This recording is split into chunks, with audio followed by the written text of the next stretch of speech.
You're listening to This Side of the Ceiling. Join us as we open up the Bible and invite the Holy Spirit to teach us. I'm Jill.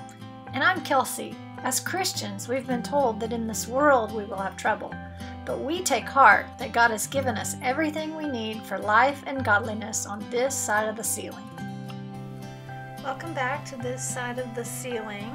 And today we are going to be talking about another encounter that someone had with Jesus. Yeah, trying to learn what we can learn about Jesus in the ways he interacted with so many different people. Yeah, and last time we talked about the rich young ruler.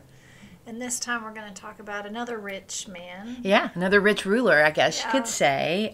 This is the story of Jesus and Zacchaeus. And I think little children know this story well because of the song. And it's a good story. But I think that there are things that we can pull out of this story and learn about Jesus that maybe go past what we learned as a child about Zacchaeus. But as you said, and it's really in the same time zone. If you remember our story from last time, Jesus, it's been a long time maybe since you listened to that podcast, but where we find Zacchaeus in the time, it's not far from when he encountered the rich young ruler, because he's on his way to Jericho and he's seen this rich young ruler, and then he heals a blind beggar, and the blind beggar goes off rejoicing. And then as he's entering Jericho, the crowds are gathering. Mm-hmm. And Zacchaeus, the Bible tells us that he is a chief tax collector. And from what I understand about a chief tax collector is, the Romans were collecting taxes, and they would auction off sections of the city. And people that had money could go, and it went to the highest bidder. So Zacchaeus had bid for a section, and then he's just responsible to give the Romans what they say.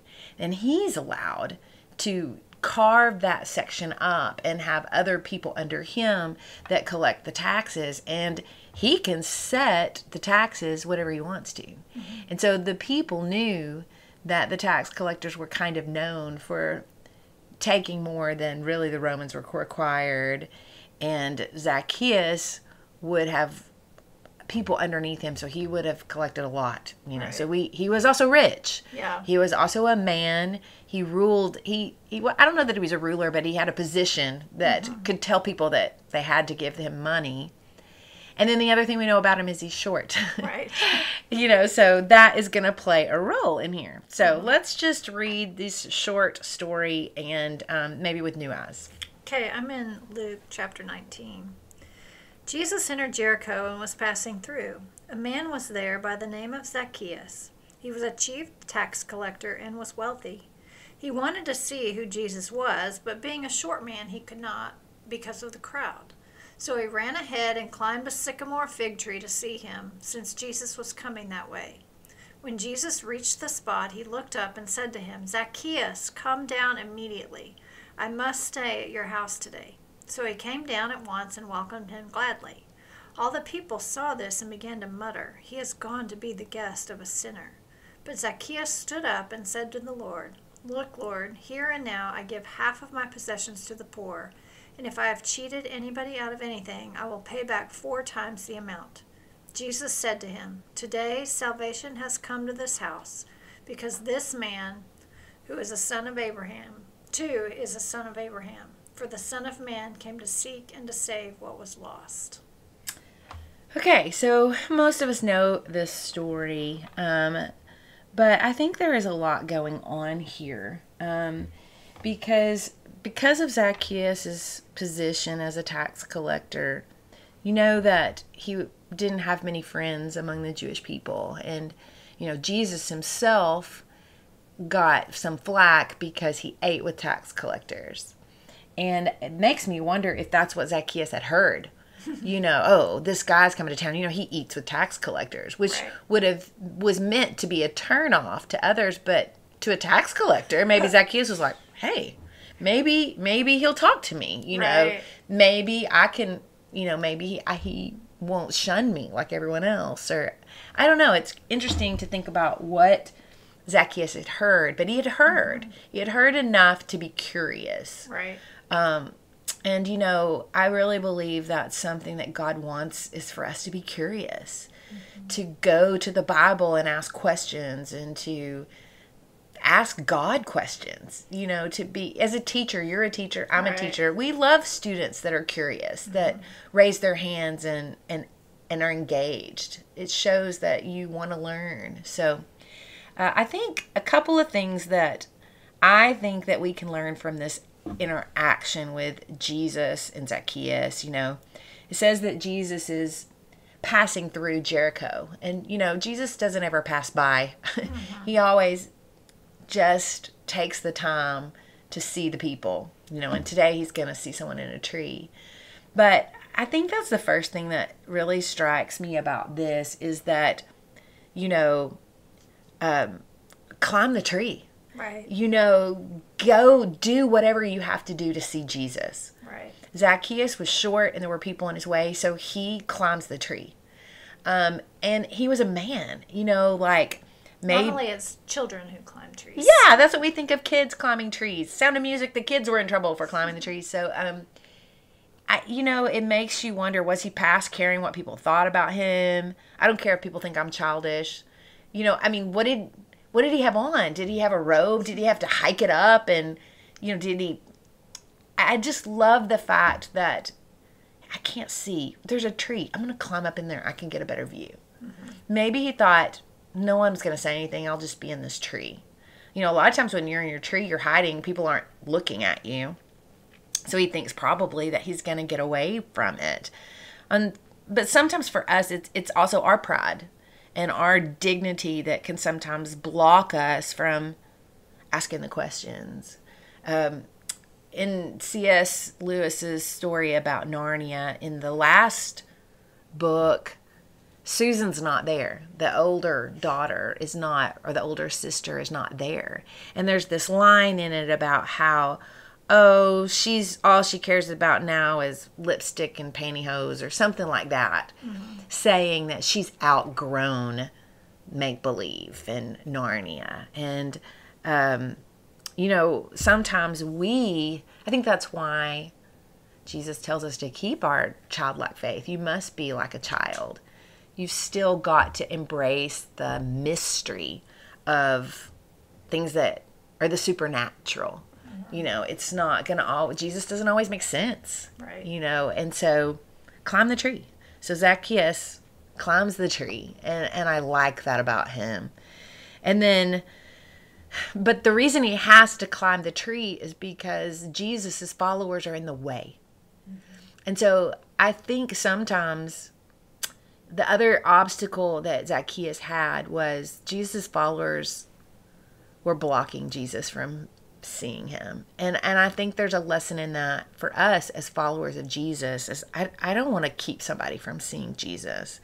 And sometimes we can get in the way of someone seeing Jesus. Now in this story, it was literally their bodies were blocking. But a lot of times the hypocrisy in the church, or maybe a judgmental attitude, when we represent Jesus, if we have those attitudes toward people, they don't want any part of it. Mm-hmm. And it causes them to not see Jesus for who he is. And I think that's, as Christians, when we say, I'm going to be a Christian, the word itself means a little Christ. We say, I'm going to, like Paul says, follow me like I follow Christ. So it's very important that we don't get in the way. Yeah. Instead of being the crowd that's in the way, we need to be the tree. Right. People climb. Exactly. We need to be that tree that lets people see Jesus. If you go back, even we were in Luke 19, but just in Luke 18 is the story of the disciples bringing the children. And the disciples are saying, get the kids out. And Jesus says, no, let the little children come to me. And so again, the believers were saying, no, Jesus doesn't need to waste his time on children. And Jesus stops them and says, no, the kingdom of heaven is like children. We need to be looking at children. And in the same way, after he meets with the rich young ruler, there's a story right before this of a blind beggar who's sitting there begging, and he hears the crowd, and they tell him, oh, Jesus of Nazareth is passing by, because he's like, what's going on? Something's going on. And so he starts crying out, Jesus, have mercy on me. And the believers again tell him, they rebuke him for calling out to Jesus. And yet Jesus tells him don't. And it goes over and heals him. And, it says that all the people, when they saw it, gave praise to God. And, I used to think when they saw it meant when they saw that this blind man could see. But maybe it says that immediately when he recovered his sight, he followed God, glorifying him. I don't know what that means, but I picture, the song, leaping and dancing and praising God. Right. But maybe that's the it they saw. Maybe they saw how grateful this blind beggar was to see, and maybe that's what brought their attention. But I think Zacchaeus had to get in a tree, and he had to see over the people that were Jesus' followers. I don't want to be in the way. I want to be a tree, like you said, that climbs up there. And then I also love that Jesus looks up in the tree. The Bible tells us that if you seek Jesus, you will be found. And this is a really good example. Mm-hmm. Zacchaeus wanted to see Jesus, and Jesus looked up in the tree and called him by name. Mm-hmm. And, we're not told about people's physical appearances much in the Bible, besides if they were blind or lame or things like that. But here we're told Zacchaeus is a short man, which makes me think that, he may have had a complex about being a short man. I'm not sure why exactly it gives us this detail, but I think it's a really fun detail to read the verse in verse 5 where it says that Jesus looked up at Zacchaeus. Yeah. Probably one of the first people that ever looked up to Zacchaeus. Oh, that's true. He was used to being looked down on. Yeah, a lot of people looked down on him, and Jesus looked up at him. Yeah, that is good. I'm glad you saw that. That's a neat little insight. And, I can just imagine, have you ever been sitting in a classroom and you think that no one's always noticing, and all of a sudden this teacher calls on you? And Jill, what do you think about this? I remember I was taking a calculus as a freshman from my father, and my dad was the teacher, and I was the very first day, and I wondered, what's this going to be like? What's going to be like for my dad to be the teacher? And I was sitting on the front row, and the very first day, my dad puts this math problem on the board and starts doing it and says, okay, so how would we do a problem like this? And then he points to me and says, you, girl in the front row, how would you do this? And I thought, oh no, this is how it's going to be. I thought I was going to just be able to sit in here and not do anything. So I feel like that's what Zacchaeus would have felt like. Oh no, he's looking at me. And the crowd's going, who's he talking to? Mm-hmm. Why is he talking to a tree? Mm-hmm. And not only does he say, I see you, he calls him by name. Right. And he says, I want to go eat with you. I want to go to your house. And I think that's significant because the word, as I was studying for this, the word when Jesus says, I must go eat with you, it's bigger than a meal. It almost, most scholars think it means, I'm going to stay with you tonight. Like I'm coming to your house to stay. Right. We're going to stop and stay with you. And, Zacchaeus probably had a really nice house because of the money that he made. And so Jesus says, I'm going to go eat with you. And I love the order here because we read that Zacchaeus' heart is convicted. Mm-hmm. And he says, from right now, today, I'm going to do this right. And I'm going to give back anybody that I've cheated 4 times what I took from them. But the order is not, okay, so now I'll come stay with you. The order is, Jesus' love, I see you, Peter, I want to come stay with you, comes before the change of heart. And that's what causes Zacchaeus to want to sell his possessions and give back, which I think is in contrast to the story we talked about last week. This rich young ruler thought he had it all together. And he's like, what? I've done everything. And, Jesus looks at him with love and says, there's something you're missing. Go sell everything and follow me. And he goes away sad. And he doesn't say that to Zacchaeus, and Zacchaeus offers that. Right. And I think it's significant, too, that he says here and now, or today, right now. I think that's so important, and you're really good about that whenever I ask for you to pray about something that you say, let's pray right now. Let's do it now. I think we're just forgetful people. We have the best intentions. And so we can say, you know what, I need to give more to the poor. But when Zacchaeus says, I'm going to do it right now. Let's just do it right now. Again, C.S. Lewis, there's in the Screw Tape Letters where, it's written backwards. And the Screw Tape Letters are letters from a mentor demon trying to give advice to a young demon. And the young demon is trying to figure out, he calls him his patient.